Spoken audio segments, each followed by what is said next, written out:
Hey, folks, Erick Stakelbeck here. Welcome to the Watchman Newscast live stream. We have got a lot to discuss. And of course, first and foremost, what happened over the weekend with Hamas executing 6 hostages, including one Israeli American, Hirsch Goldberg, Poland. And I've interviewed his mother, by the way, who's been for the past nearly a year just advocating for his release, asking for prayer. It's too heartbreaking and infuriating to even comprehend, but we'll try to make sense of it today. But in a larger sense, the fallout from what happened on Saturday in Rafah, the same Rafah that Joe Biden and Kamala Harris told Israel to not go into, even though there clearly were and still are hostages there, but the fallout. And the fallout has been this. The world has been pointing the finger not at Hamas by and large, but at Benjamin Netanyahu. We want to talk about that. I'm talking UN. I'm talking Biden administration. I'm talking the Israeli left. I'm talking the UK. We want to break that down. But first, here's a story. I mean, credit to the Jerusalem Post, major scoop. And by the way, hey, I was off yesterday, out of the office, Labor Day, had some family plans. So welcome, everyone, as I kind of dove right in right there, but welcome. Great to be back with you as we get this week started here on the news channel. Hope you had a great weekend, no matter where you are in the world. If you were an American, you were observing Labor Day like I was, but hope everyone is doing well. First and foremost, God is still on the throne. Secondly, even though the world seems to be falling apart, God is on the throne. So just to start out with some encouragement, let's lay that out there. Okay, we're going to talk about what happened. And again, the fallout, the aftermath of what happened with the hostages over the weekend. And this is important, folks, the way things are turning. And there's an effort to push Benjamin Netanyahu out the door. We're going to talk about that and lay this at his feet. I believe he's doing the right thing to not cave.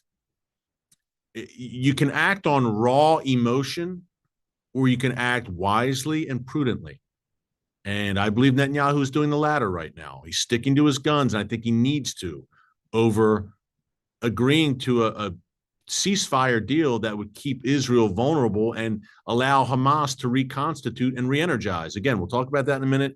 It's fresh on my mind and on my heart because I just did an opening monologue about it for my nightly show, Stakelbeck Tonight.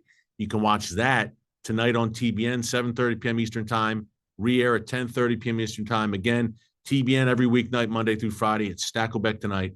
Check that out tonight. But let's get into what I think is a major scoop here by the Jerusalem Post. Now, this was published just yesterday in the J Post.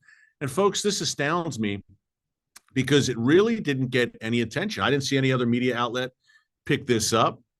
And to me, it's a major development. We've talked a bunch about Iran's threats and Hezbollah's threats, of course, to strike Israel over the past month plus. It hasn't materialized, at least on the Iranian end. Look, Hezbollah intended to strike Israel last Sunday. Israel headed them off at the pass, so to speak, struck preemptively and embarrassed Hezbollah and weakened Hezbollah. But the Iranian regime, look, they've been breathing threats of an unprecedented, devastating response that still hasn't come. Why? And we've talked about that a bit here in the news channel. I've got some thoughts on that, and I've shared them with you here. But this is interesting from the J Post. Here goes. Remember that strike by Israel back in April 2024? Now, I have maintained throughout that it wasn't enough to deter Iran from striking again.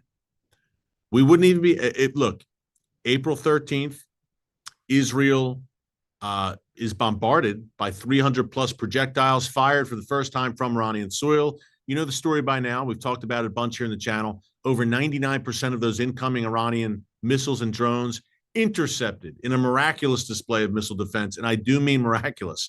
What are the odds that 99% would be intercepted? But they were. But a few days later, Israel responded to that barrage. And I've maintained that, it just wasn't enough to truly deter Iran and discourage Iran from trying it again, what they did on April 13th. We wouldn't even be having this conversation right now, I've maintained over the past month, about a looming Iranian strike against Israel if Israel had reacted more forcefully to April 13th. And I still believe that And yet, some new wrinkles here from the Jerusalem Post. Get this, folks. Israel's April strike on Iran's S-300 missile system deterred Iran and Hezbollah from launching large-scale attacks in August. Very interesting. The IDF strike is from the Jerusalem Post, and pardon me, I'm just looking down, reading this straight off my phone. The IDF strike on Iran's S-300 anti-aircraft missile system on April 19th as retaliation for Tehran's launching over 300 aerial threats against Israel days before on April 13th, significantly deterred the Islamic Republic and Hezbollah throughout August, top sources have told the Jerusalem Post. To date, Iran has not retaliated in any dramatic military way directly against Israel for the assassination of Hamas leader Ismail Haniyeh on July 31st while he was in Tehran under the noses of the Iranian regime. Remember, Iran has blamed Israel. They have vowed to retaliate. And yet, according to the Jerusalem Post, sources are confident that Iran's supreme leader, Ayatollah Khamenei, feels that the strike on the S-300 that Israel carried out back on April 19th was a significant loss, in that he and his armed forces were further disturbed by being unsure of how the Jewish state had pulled that off. Now, before I continue, let's back it up real quick. So Israel carried out this strike on April 19th. It was 18th or 19th, right? April 19th. It was a few days after Iran's barrage. Israel responded. So they carry out this response. Now, what did we know up until this J-Post article, which was just published yesterday, and again, which has largely escaped any scrutiny somehow? Well, here's what we knew: that Israel struck back on April 19th, one strike in Natanz inside Iran. Now, why is that significant? Natanz is home to a major Iranian nuclear installation, part of Iran's nuclear weapons program. What we knew was that Israel hit, just quote, a sensitive military site in Natanz. And the message at the time, we were told, was that, look, by doing this in Natanz, near that sensitive nuclear site, Israel's telling Iran, we can hit you anytime, any place, and anywhere. But there was no mention of it being the S-300 missile defense system. You might say, big deal. Okay, they struck the S-300 missile defense system. And again, we're just, what's this, 5 months later, we're just getting more details here, but it's still new because it's just emerging now. So it's worth reporting. And you might say, big deal, S-300, so what? It's an anti-aircraft missile defense system. It's Russian-built, Russian-made, and Russia supplied the S-300 to Iran. So yes, that's a big deal when you bring the Russian bear into this conversation. More on that in a minute. But let's continue here from the J-Post. Interesting to me that Khamenei was disturbed. That's the word the J-Post used. How did Israel do this? The significance of the strike of the S-300 was not only that it took Tehran a decade to get Russia to sell it the system. I mean, Russia finally delivers it, Israel takes it out. Or that it was a huge jump in anti-aircraft capabilities, but also that the system, here you go, was located in close proximity both to Iran's Natanz nuclear facility and a key military airport. According to sources, Khamenei understood loud and clear that Israel could have easily destroyed those other mega important strategic sites as well.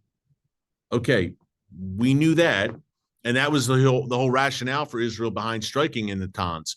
Look, you got this key military airport, you got the nuclear installation. Next time, maybe we'll hit there. So that is part, it seems, folks, of the internal debate going on inside Iran right now, which we've shared here on the newscast. Whereas the Iranian regime is divided. Ismail Haniyeh, the Hamas leader, was taken out in a guest house in Tehran under the Iranian regime's noses, July 31st, August 1st, overnight. He was there attending the inauguration, the swearing in of Iran's new president, Masoud Pezeshkian, and Israel takes him out. in a stunning and daring strike. To say the Iranian regime had egg on its face is an understatement, and it's not the first time. Think of, say, November 2020. Mohsen Fakhrizadeh, the father of Iran's nuclear weapons program, taken out on Iranian soil. Think about the constant targeting of Iranian sabotage against Iranian nuclear installations, against ballistic missile factories. Think about the Iranian nuclear scientists who've been killed. All of this on Iranian soil. But this strike on Haniyeh, the leader of Hamas, on Iranian soil, it's an embarrassment for the regime, number one. Number two, it came less than 24 hours after Israel also eliminated the top military commander for Hezbollah, Fuad Shukr, in Beirut in another stunning attack. So in the span of 24 hours, we had Hezbollah's top military commander, and Hezbollah is the top proxy for Iran, and the leader of Hamas, the overall leader, another important Iranian proxy, taken out by Israel. To say that Iran and by extension its proxy Hezbollah were embarrassed, infuriated, etc., is an understatement. So Iran comes out of the gate after Haniyeh is killed, vowing and breathing threats of revenge, unprecedented. We're going to strike Israel, devastating against the Zionist entity like we've never done before. And then they start thinking, and they start having these discussions, and they start saying, what if? Now that we're hearing this, and again, Jerusalem Post, hat tip here, great reporting. The conversation starts, and they're saying, And folks, listen, I'm not saying Iran's not going to do anything. I think Iran has backed itself into a corner to the point where it has to do something. And that's the debate. Now we've said we're going to do something. If we don't do something, it looks pretty bad. It makes us look weak in the eyes of Israel, of course, but in the eyes of our allies, the proxies, the ring of fire, that Iranian ring of fire that surrounds Israel on all sides. We've reported here on the Watchman that there have been some internal arguments between the Iranian regime and the proxies. The proxies want to go all in, strike Israel hardcore, and the Iranian regime saying, hold on. Let's be patient here. Same with the internal debate inside the regime, where you have Iran's Islamic Revolutionary Guards Corps reportedly, and we've reported this for a few weeks, arguing, going back and forth with the new president, Masoud Pezeshkian. Pezeshkian, and by the way, the supreme leader, Ayatollah Khamenei, has the ultimate say on all matters Iran. Let's get that out of the way. The presidential role is, I don't want to say it's a ceremonial role. He's kind of the face of the regime. Whoever the Iranian president is the face of the regime to the world in a sense of, look, he's the guy speaking at the UN General Assembly in September. He's making the diplomatic visits to neighboring countries, to other, et cetera. But the ultimate power broker and decision maker is the supreme leader, just so you know how the hierarchy works in that regime.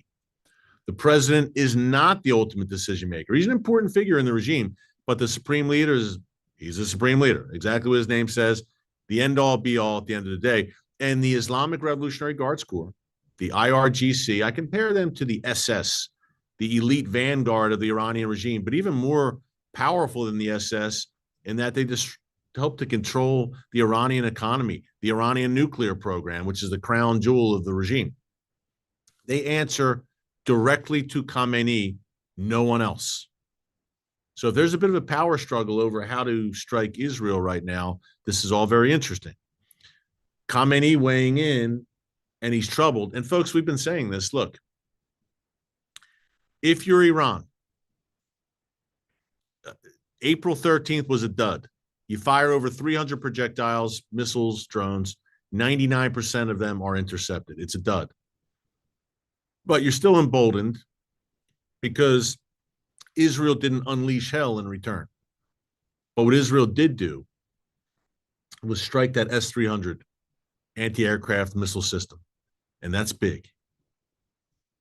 In that the regime, it was clearly well guarded. It was Iran kicking and streaming. Finally, Russia delivered it after years of delays. Wow.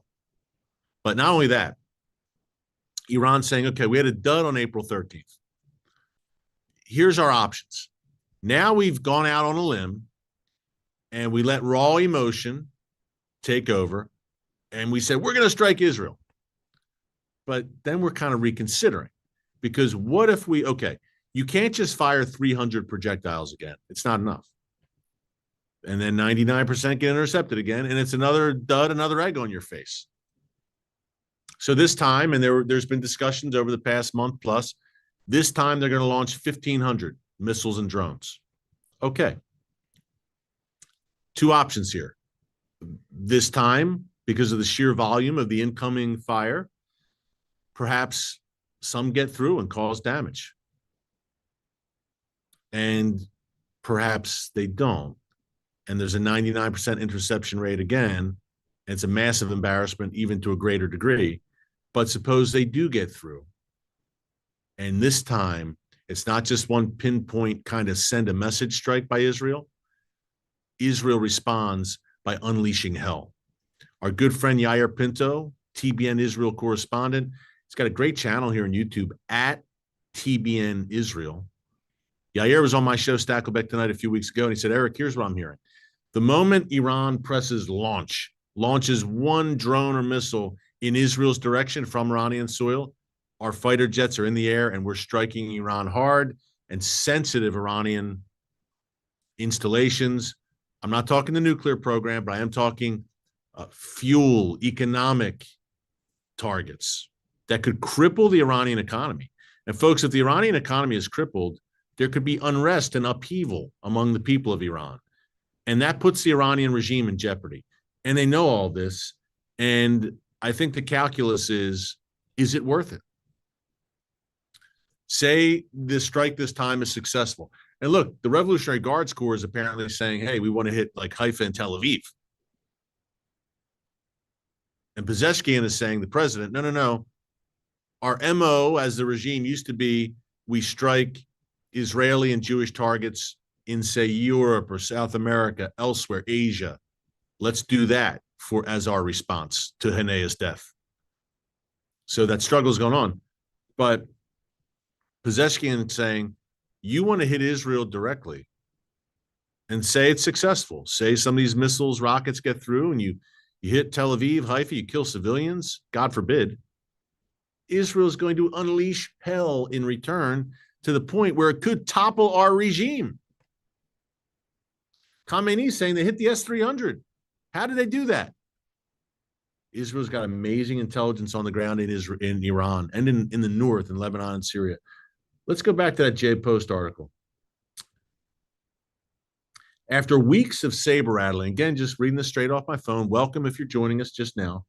And hey, by the way, if you like what you're hearing, you find it informative, and it's news, current events, a breakdown from an unapologetically biblical perspective. We'll hit on prophecy in a minute and the prophetic implications of all of this, and Russia. The S-300, obviously, again, Russian-made, Russian supplied to Iran. But hey, hit the subscribe button and click the notification bell so you get alerts every time a new video is posted. We'd love to have you here with us as watchmen and women on the wall every day for such a time as this, as we're on a march to 1 million subscribers. We'd love to hit that by the end of the year, that number, not for our glory, but so that we can get the message out. We want to reach people with this message in these prophetic Bible times in which we're living. So we'd love if you could subscribe and join us here. Okay, from the J Post here, let's continue. After weeks of saber rattling, I'd say so, by the Islamic Republic of Iran, in which it promised to kill large numbers of Israelis with a new massive strike to retaliate for the killing of Ismail Haniyeh, Israel has entered September, with all signs being that Khamenei may have decided to back off substantially. And either way, he has decided not to retaliate within 30 days, which is big, of Haniyeh's death.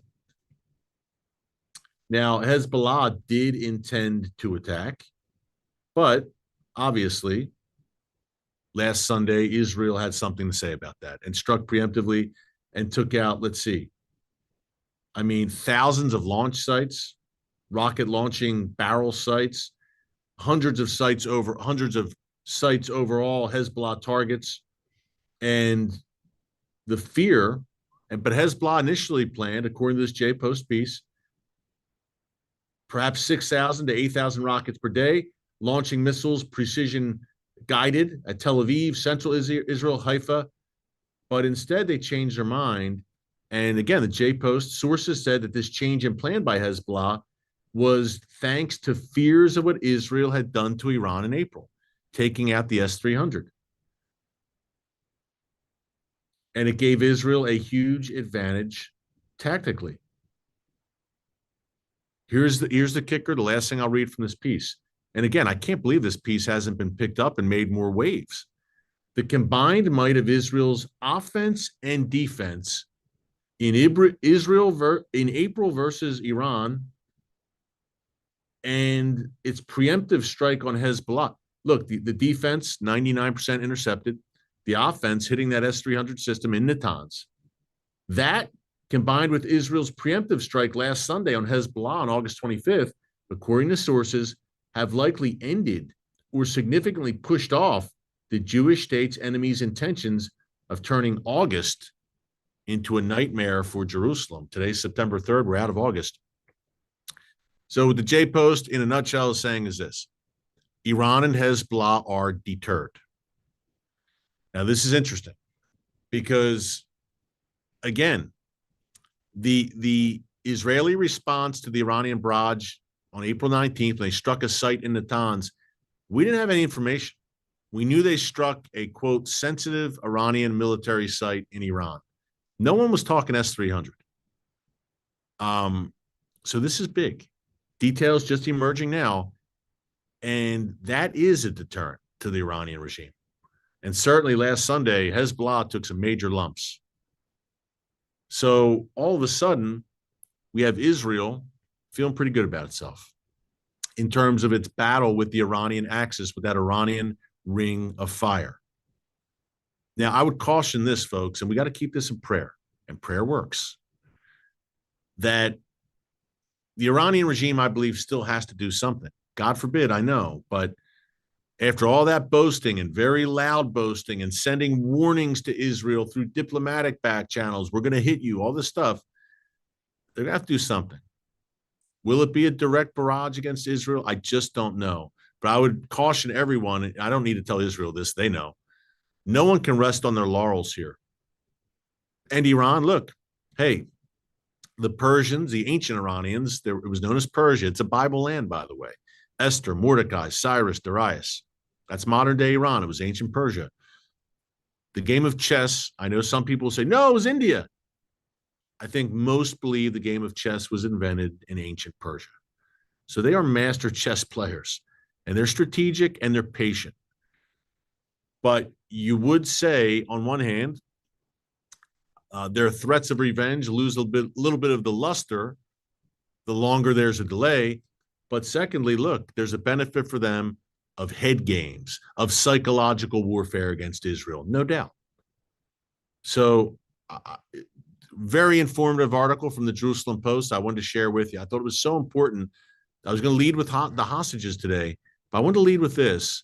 I think it's very important to know the Iranian regime's mindset right now, that they're thinking twice. They're going to do something eventually, I believe. I hate to say it, but I feel like they almost have to after they went on a limb.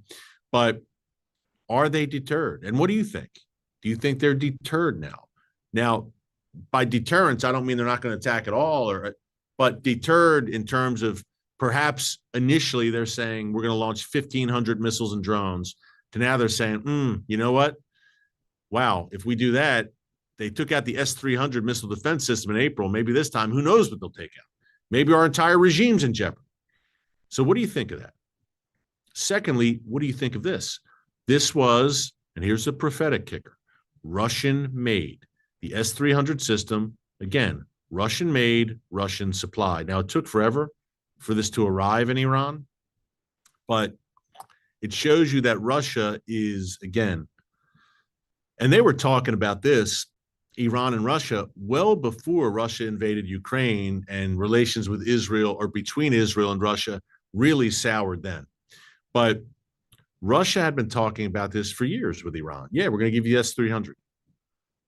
It was delayed. Finally, it came through. But it speaks more largely to a prophetic, in all the wrong ways, alliance that we've seen shaping up. That is the regime of Vladimir Putin and the regime in Iran. And we've talked about a bunch here, folks. This is a full-blown military and defense alliance where the Iranian regime is supplying Russia with drones to the point that they're actually building a drone factory a few hundred miles east of Moscow, where they're going to churn these things off the assembly line, Iranian made. Iran fancies itself as a drone superpower, and Russia is gleaning that drone know-how from Iran, and they're using drones to great effect on the battlefields in Ukraine. But Iran also reportedly supplying Russia with ballistic missiles. So that's on one end. But this is not Iran acting out of the goodness of its heart. This is a quid pro quo relationship. What does Russia get in return?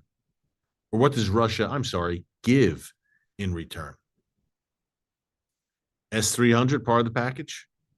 Again, they were talking about that before Iran even started supplying Russia with drones, but nonetheless, systems like the S-300.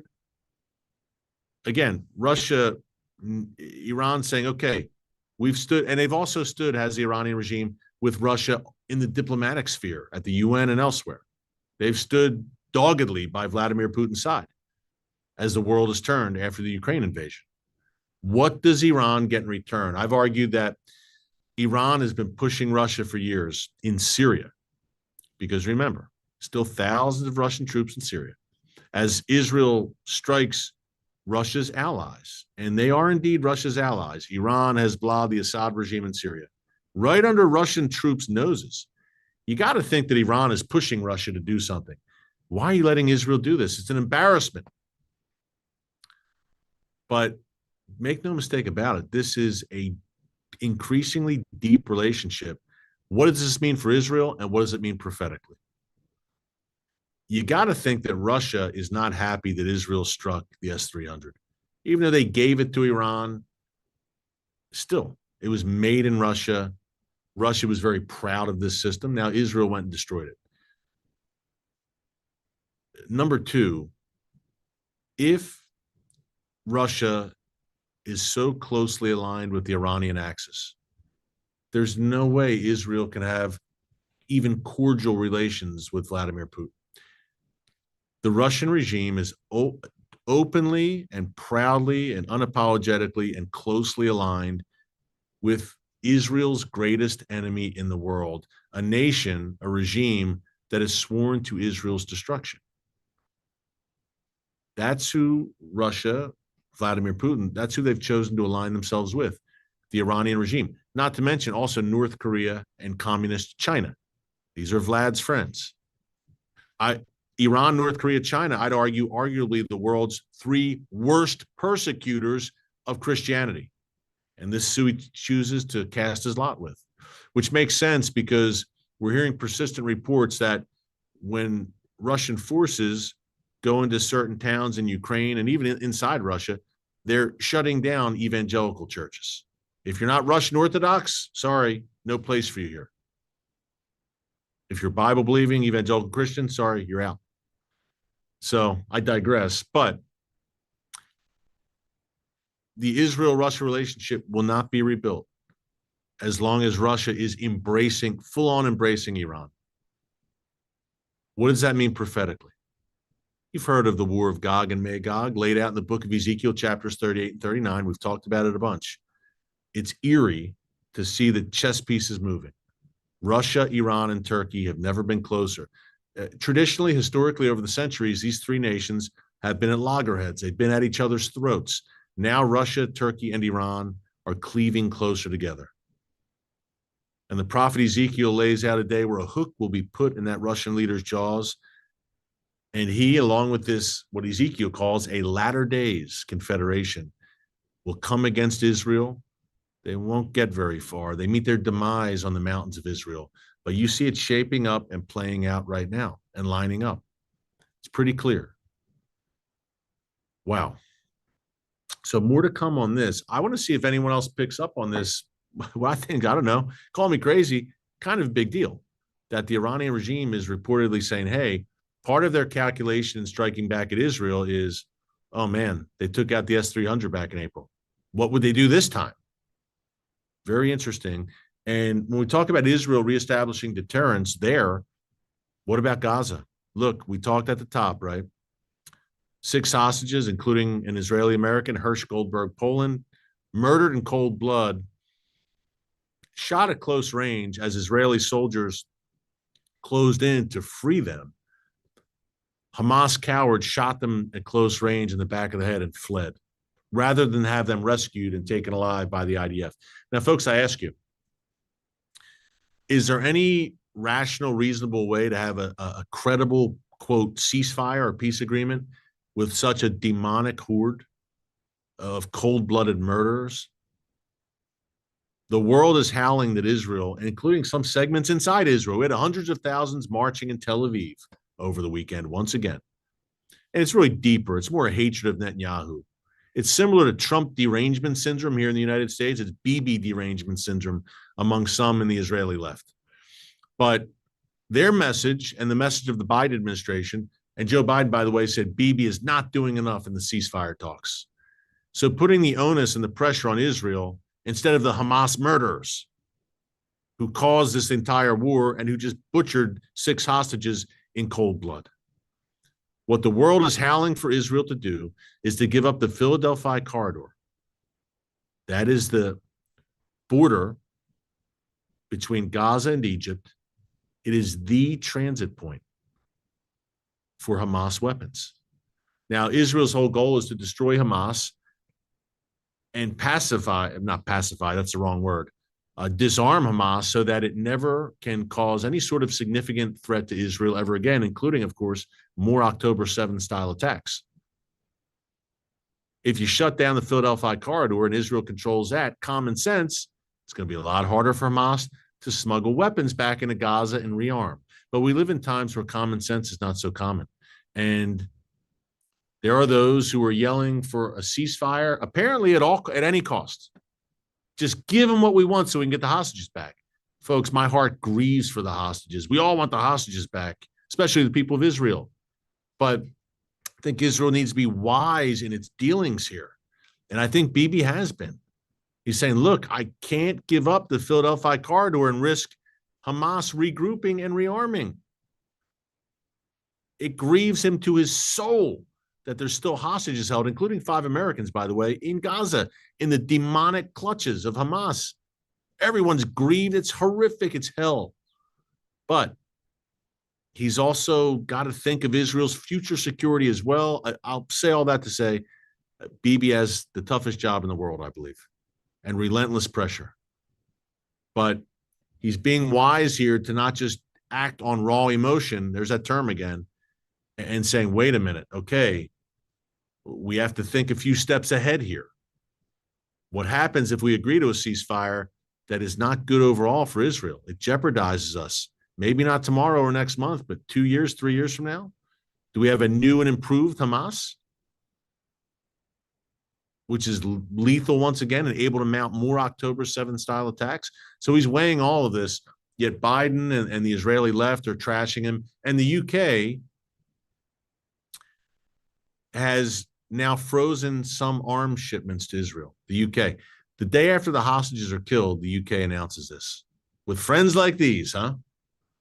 So you have the Western world losing its collective mind right now, throwing Israel under the bus.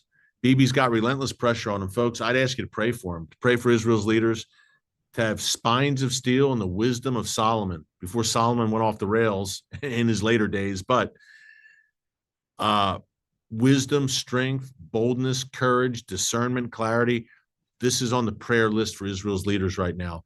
By the way, these hostages were killed in Rafah. Israel freed, thank God, another captive just last week in Rafah, an Arab Muslim, by the way, a Bedouin. And this is the same Rafah that the Biden administration for months told Israel, don't you dare go into Rafah. Don't do it. Kamala Harris said, and I quote, I looked at the maps. I'm sure she did. She did a Google search and looked at the maps. And Israel shouldn't go in, she said. Well, Israel did go in, and they have destroyed Hamas by and large in Rafah.